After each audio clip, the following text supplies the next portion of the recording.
Thank you very much, everybody. And we have to save our country. God bless you all. God bless you all. And I never thought anything like this could happen in America. Never thought it could happen. The only crime that I have committed is to fearlessly defend our nation from those who seek to destroy it.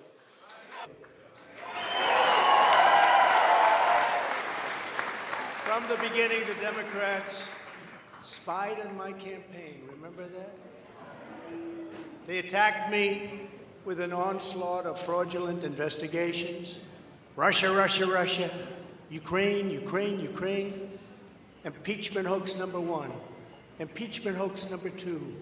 The illegal and unconstitutional raid on Mar-a-Lago, right here. They're lying to the FISA courts, the FBI and DOJ relentlessly pursuing Republicans, the unconstitutional changes to election laws by not getting approvals from state legislators, the millions of votes illegally stuffed into ballot boxes and all caught on government cameras. And just recently, the FBI and DOJ in collusion with Twitter and Facebook in order not to say anything bad about the Hunter Biden laptop from hell, which exposes the Biden family as criminals and which, according to the pollsters, would have made a 17-point difference in the election result. And we needed a lot less than that, like about 16.9. It would have been in our favor, not my favor, our favor, because our country is going to hell. And we remember the 51 intelligence agents who said Hunter Biden's laptop was Russian disinformation. It didn't exist. It was Russian disinformation. Remember that? And that was all confirmed strongly by the FBI when they all knew that it wasn't Russian disinformation. And so much more. Our elections were like those of a third world country. And now this massive election interference at a scale never seen before in our country, beginning with the radical left, George Soros-backed prosecutor Alvin Bragg of New York, who campaigned on the fact that he would get President Trump. I'm going to get him. I'm going to get him. This is a guy campaigning. He wanted to get President Trump at any cost, and this before he knew anything about me, didn't know a thing about me. He was campaigning. As it turns out, virtually everybody that has looked at this case, including rhinos and even hardcore Democrats, say there is no crime and that it should never have been brought. Never have been brought. Everybody. Even people that aren't big fans have said it. They said this is not the right thing to do. It's an insult to our country, as the world is already laughing at us for so many other reasons, like our open borders, our incompetent withdrawal from Afghanistan, where we left behind American citizens, $85 billion worth of the best military equipment in the world, lost 13 magnificent young lives, and far too many to mention that are so badly hurt with the loss of arms and legs and facial obliteration. The most embarrassing time in our country's history, in my opinion. Then our give up on energy independence and even energy dominant. We're going to be dominant within 6 months, more than any other nation ×2. We had this all just 3 years ago. Our raging crime statistics, if you look in Democrat-run cities, numbers the likes of which we have never seen before. The open threats by various countries of the use of nuclear weapons, something never mentioned or discussed by outside nations during the Trump administration, and which could very well lead under the Biden administration's leadership to an all-out nuclear World War III. Can happen. We're not very far away from it, believe it or not. an economy that has been crippled by the biggest inflation we have seen in more than 60 years, and a military that I used to defeat ISIS in 4 weeks. They said it would take 4 years. 4 weeks. To kill al-Baghdadi and Soleimani, that has now gone woke at the top levels by trying to indoctrinate everyone down to the lowest ranking patriot. But now they have really stepped up their efforts by indicting the 45th President of the United States, who received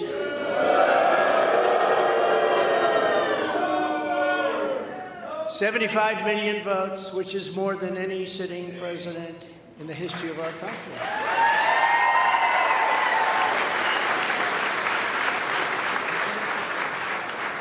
And in the wings, they've got a local racist Democrat district attorney in Atlanta who is doing everything in her power to indict me over an absolutely perfect phone call, even more perfect than the one I made with the president of Ukraine. Remember, I kept saying that's a perfect call.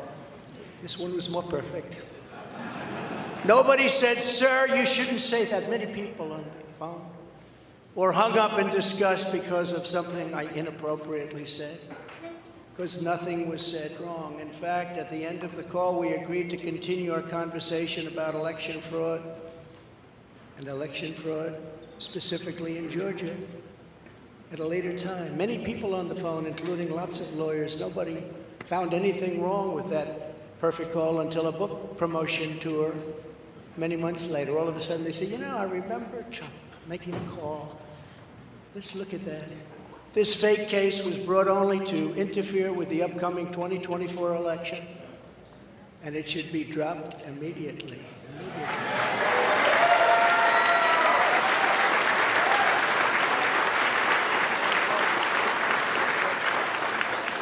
Then you have a radical left lunatic known as a bomb thrower who is harassing hundreds of my people day after day over the boxes hoax. You know, the boxes hoax, as we call it. Just so everyone knows, I come under what's known as the Presidential Records Act, which was designed and approved by Congress long ago just for this reason. Under the Act, I'm supposed to negotiate with NARA, the National Archives and Records Administration, which as of this date is a radical left troublemaking organization that red flags the Constitution of the United States and the Bill of Rights as dangerous and triggering. Can you imagine? This is what we have to deal with. But there is no criminality under the Presidential Records Act. That is not what it's all about. We were negotiating in very good faith, proper way, in order to return some or all of the documents that I openly and in very plain sight brought with me to Mar-a-Lago from our beautiful White House, just as virtually every other president has done in the past. When FBI and DOJ officials with NARA were here, I told my lawyer to show them the very secure storage room in which they were locked. The FBI's sole request in writing was, could you please put another lock on the door? We immediately complied. It's a lot different than the Biden situation, isn't it? The next thing I know, we were raided by many gun-toting FBI agents who took whatever they wanted, including my passports and medical records. Everybody was in shock. Nobody had ever heard of such a raid before. Can't even believe it. Who would think that that could happen today? I immediately thought of the Fourth Amendment that protects against unreasonable search and seizure. But they did it anyway because our justice system has become lawless. They're using it now, in addition to everything else, to win elections. Apparently, they're not looking at me through the view of the non-criminal Presidential Records Act. They came up with a new one. This is a new one. And they're looking at me through the Espionage Act. Think of that. How does that sound? Of 1917, where the penalty is death. Even though that has absolutely nothing to do with openly taking boxes of documents and mostly clothing and other things to my home, which President Obama has done, the Bushes have done, Jimmy Carter's done, Ronald Reagan has done. Everybody's done. In fact, Hillary Clinton got rid of 33,000 emails, and that was okay. But nobody's done it like Joe Biden. This lunatic special prosecutor named Jack Smith, I wonder what it was prior to a change, who others of his ilk say he's even worse than they are, is only looking at Trump, yet Joe Biden took massive amounts more documents, even removed many boxes to Chinatown. You believe that? He's got $10 million from China. Where did that come from? I guess they were banking on Hunter's expertise and had others stored in unsecured offices in Pennsylvania and strewn all over his garage floor where his now very famous Corvette is also stored. All over the floor, including classified documents. But that's okay. Perhaps most importantly, he has 1,850 boxes in Delaware, which he is refusing to give up. But isn't that real obstruction? That's obstruction. As president, I have the right to declassify documents, and the process is automatic. If I take them with me, it's automatic, declassified. Biden was vice president. He had absolutely no right to declassify as vice president. He doesn't come under the non-criminal Presidential Records Act. He comes under the very criminal Federal Records Act, unfortunately for him, but it's not going to matter because they don't follow the law, which has very severe penalties.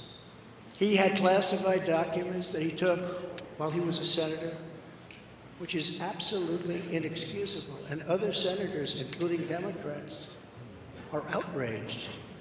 But he's not being harassed and hounded like the people who work for me are. In fact, they seem to have forgotten about his documents entirely. So many, thousands and thousands. It's okay with him. They like to say that I'm obstructing, which I'm not, because I was working with NARA very nicely until the raid on my home. But Biden is obstructing by making it impossible to get the 1,850 boxes or explain why many documents were located in Chinatown. Can't explain it. Why were they in Chinatown? I don't know. Lastly, I'm under investigation. This time a civil investigation by another racist in reverse, who also campaigned on, "I will get Trump. I will get him." This was her campaign. Never ran for office. I will get him. Her name is Letitia James. And she proclaimed while campaigning, quote, "I look forward to going into the office of the Attorney General every single day, suing him, and then going home." Just before she knew me. She announced, "What is fueling my soul right now is Trump," and that she had her eyes on Trump Tower. Those eyes are focused on Trump Tower. Didn't know the young lady. She even assured her supporters in an election promise that we're going to definitely sue him. We're going to be a real pain in the ass. He's going to know my name personally.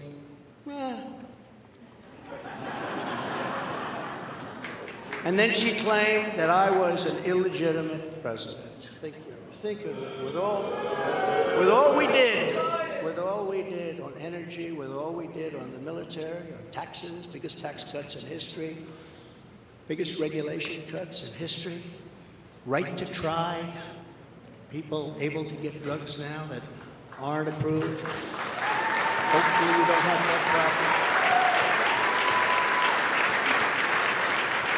Letitia James vowed to use every area of the law to, quote, investigate President Trump and his business transactions. Those transactions are going to be investigated, she said. And that of her family and his family, because we're going after his family, and we're going after them hard. This is all before entering office and all before knowing anything at all about me, but she was going to get me.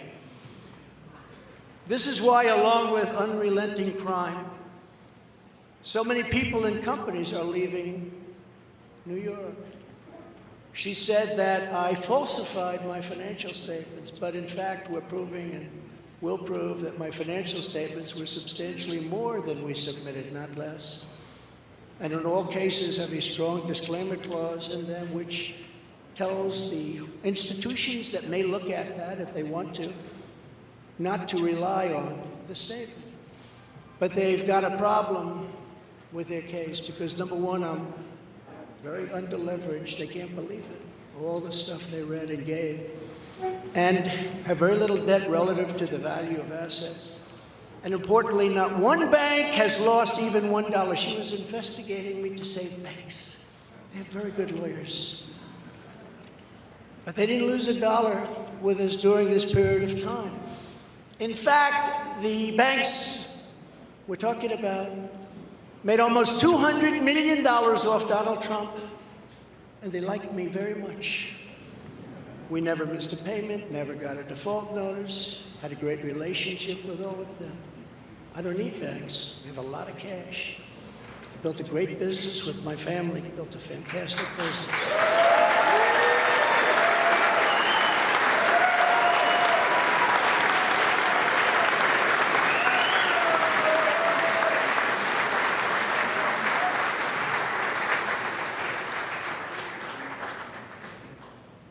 I have a son here who's done a great job, and I have another son here who's done a great job.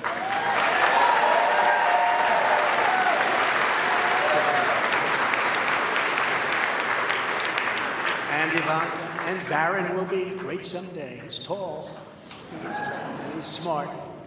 But I have a great family, and they've done a fantastic job, and we appreciate it very much. They've done it.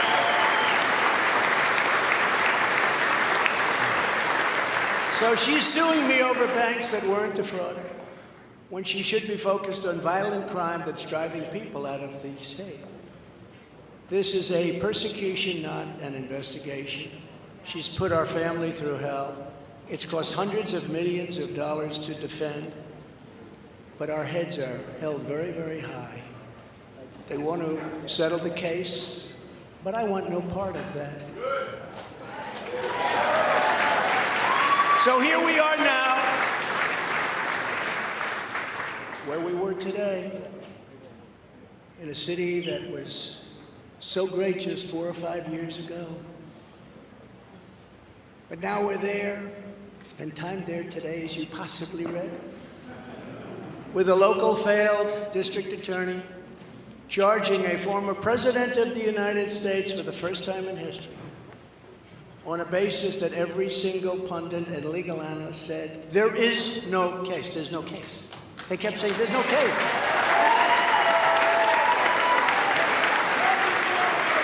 Virtually everyone.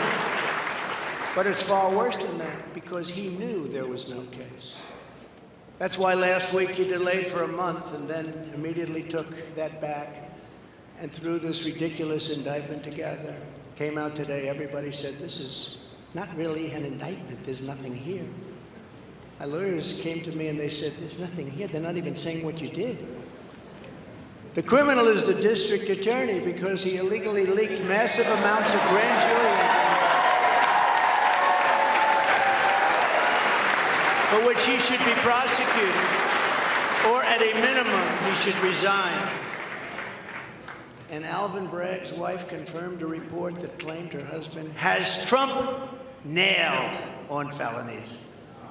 She has since locked down her Twitter account. His chief prosecutor, who represented the Democrats and crooked Hillary Clinton in a firm run by Chuck Schumer's brother, Robert, he quit the firm in order to go to work in the DA office in order to get Trump. Can you imagine that? Hillary Clinton's lawyer, Democrat firm. Ultimately, he quit as chief prosecutor because Bragg didn't think he had a case. Think of that same guy that brought this ridiculous thing today. Yet during his investigation, this prosecutor named Mark Pomerantz wrote and published a book saying all sorts of privileged things, and has been very strongly reprimanded. He was reprimanded so strongly. I've never seen anything like it. That's probably the end of it. But what he did was probably very illegal, but he was very, very strongly reprimanded. Even District Attorney Bragg was furious with him. They were having a tremendous fight in the office because of it. But hope is never lost, because various prosecutors in the DA's office also quit because they thought President Trump was being treated very unfairly. How about that? Isn't that great? Oh, I love them. I'd like to meet them. I'd like to meet them. The DA's office even had a web page. Meet the team of executives who have done this to President Trump. That was the title. Isn't that nice? They immediately had to take it down. Meanwhile, overall crime in New York was up 30% last year, much more than that the year before, with felony assaults, robberies, and burglaries all up by massive, massive numbers. Not the same place that I know, not the same place that you know. And this is where we are right now. I have a Trump-hating judge with a Trump-hating wife and family, whose daughter worked for Kamala Harris and now receives money from the Biden-Harris campaign, and a lot of men. We recently had another trial, and the same judge told the fine man who worked for me for many, many years that if you admit your guilt, you will be in jail for 90 days. But if you don't, if we go through a trial and you're found guilty, you're going away for 10 years and maybe longer, which for a 75-year-old man with a great family really means life. What the prosecutors and judge did to that man, I will never forget, because it's right out of the old Soviet Union. That's where we are. They said, you say anything about Trump, meaning that's bad, and you won't even have to serve the 90 days. You'll walk free. And they say that to many of my employees. We have this Jack Smith lunatic threatening people every single day through his representatives. They're threatening jail terms. But talk about Trump and you'll go free. This is where we are as a nation. Who would have thought? They can't beat us at the ballot box, so they try and beat us through the law. That's the country in which we live, however, right now. The USA is a mess. Our economy is crashing. Inflation is out of control. Russia has joined with China. Can you believe that? Saudi Arabia has joined with Iran. China, Russia, Iran, and North Korea have formed together as a menacing and destructive coalition. Would have never happened if I were your president. Would never have happened. Nor would Russia attacking Ukraine have happened. All of those lives would be saved. All of those beautiful cities would be standing. Our currency is crashing and will soon no longer be the world standard, which will be our greatest defeat, frankly, in 200 years. There will be no defeat like that. That will take us away from being even a great power. If you took the 5 worst presidents in the history of the United States and added them up, they would not have done near the destruction to our country as Joe Biden and the Biden administration have done.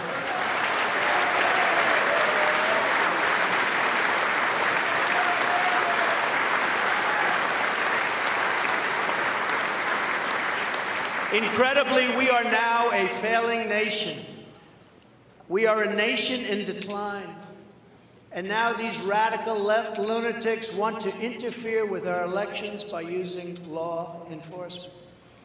We can't let that happen.